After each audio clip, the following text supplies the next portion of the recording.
She saw the warning but went anyway. And what happened next was horrifying. Raquel and her boyfriend were on a trail which clearly mentioned no trespassing. However, the couple ignored those signs and went ahead. It was nighttime and they could hardly see anything. Suddenly, out of nowhere, both heard some weird sound. Raquel and her partner whipped their heads toward the noise and their eyes widened when they saw this. Raquel had always been an adventurous girl, and as a teenager, she would do daring things like car surfing, where the girl would climb onto the exterior of cars and hold on to the roof while somebody else drove it around. The high school student would also love to explore haunted places and see if she could find something spooky. But as time passed, Raquel became more mature and became more calm and composed. She now wanted to focus on her studies and make a career, and therefore the woman went to college and earned a degree in surgical technologies. By 2009, Raquel was employed full-time as a surgical assistant in Dayton and even gave birth to a son. Although Raquel had a job and a simple life, deep down she was the thrill-seeking wild teenager she was back in high school. But with all the work and a son to look after, she never had the time to explore that part of hers. However, one day in April 2016, the assistant got an opportunity to live her teenage years and do something daring again. Raquel was 26 years old at that time, and one day, luckily or unluckily, she did not have any work or childcare responsibilities. So the woman asked her 41-year-old boyfriend David to join her on a road trip to Louisville, Kentucky, where an infamous scary Waverly Hills sanatorium was located. In the early 1900s, Kentucky's hospitals were at a breaking point. The warm, wet weather was the perfect breeding ground for tuberculosis, an airborne, bacterial disease that ate away at a patient's lung tissue and had caused roughly 25% of all demises in the United States by the end of the 1800s. Because of the highly contagious nature of the disease, extreme quarantine measures were required for patients and staff alike, meaning Waverly Hills had to function as an island unto itself. The self-sufficient facility produced its own food, raised animals, and ran a functioning post office. After the vaccine was introduced, the cases plummeted, and in 1961 the sanatorium was officially closed. However, it seems the pain and suffering of so many souls have left a permanent mark on the site. The abandoned hospital gained notoriety as a popular ghost hunting spot for local teens and lovers of the paranormal. It did not disappoint. Countless stories emerged of shadow people and ghostly children, cementing the building's sinister reputation. With such popularity, the facility officially opened to the public for tours, and visitors continued to corroborate these experiences.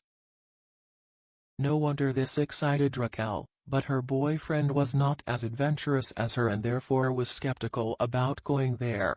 David gave in after seeing the excitement on her face, and on 23 April the duo drove 3 hours to reach Louisville.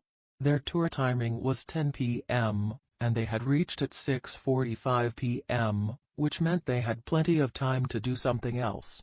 Before David could suggest anything, Raquel already had the perfect idea, which again gave goosebumps to the poor boyfriend. She told her beloved that earlier that day she had learned about a spot just outside of Louisville that might actually be more terrifying than the sanatorium.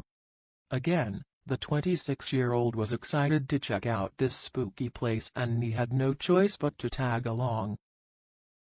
The haunted place was a rickety old narrow abandoned-looking bridge called the Popelet Trestle.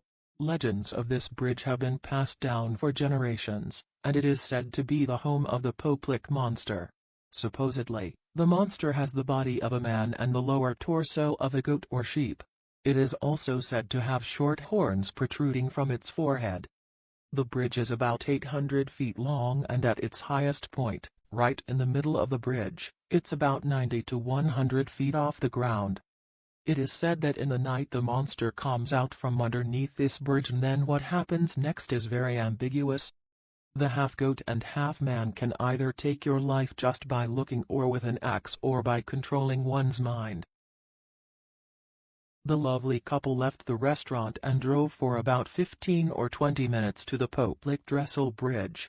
While looking for a way, they came across a well-worn dirt path, and started their journey, unaware that it could be their last trip.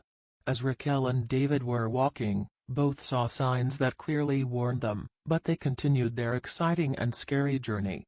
Suddenly, they came across a huge 8-foot-tall chain-link fence with barbed wire with more signs saying private property, no trespassing. As the pair was searching for a way to sneak in, they saw two bent fences, creating a narrow gap to slip through. Raquel and David slipped through, and after hiking for a while they saw the bridge, which was only a couple hundred feet away.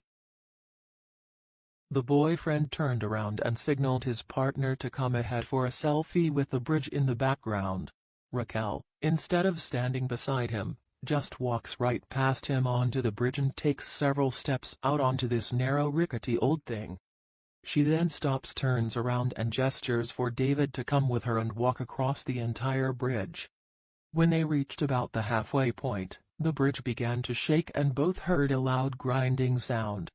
The couple turned their heads around and saw two bright glowing lights. They realized that it was a train. Turns out that it was a train bridge which looked abandoned, but apparently, it wasn't. The only way to survive was to hang off the side of this bridge with the support of wooden slats that ran underneath the rails. David quickly went into action and yelled for Raquel to do the same, but she was slower than him. He was in the position and sees that his love was still struggling, and the train comes flying through it, strikes Raquel and sends her flying off the bridge to the ground below. When the train passes, David immediately ran across the bridge and went down that hillside and found Raquel. It was immediately apparent that she was deceased, and David was charged with a felony for trespassing and agreed to pay Norfolk Southern Corporation